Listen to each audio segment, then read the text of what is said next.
ওমা, আজকে লাঞ্চের থালিতে কি কি আছে গো? আজকে হুম। আজকে দারুণ দারুণ রেসিপি করেছি দেখ। কি বলো? দারুণ দারুণ। হলো দেরাদুন রাইস।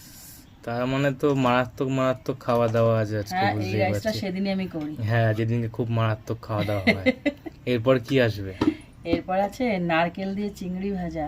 নারকেল দিয়ে চিংড়ি ভাজা। হুম। আহা, ব্যাপক লাগে জিনিসটা, বেশ খুব হেভি সুন্দর খেতে লাগে। লাগে। আর সাথে কি আছে?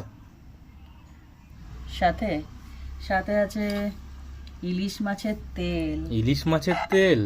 বেগুন আর আলু দিয়ে করেছি। বাহ, আমি সব মাছের তেলই খাই, ইলিশ মাছের তেলটা বেশি সুন্দর লাগে বেশ। হুম। আর সাথে কি আছে? সাথে আছে একটা লেবু। ব্যাস, শেষ? না, ওরে বাবা, ইলিশ মাছের তেল গেছে আর ইলিশ মাছটা কোথায় যাবে? তাও ঠিক। এই দেখ, ভাপা ইলিশ।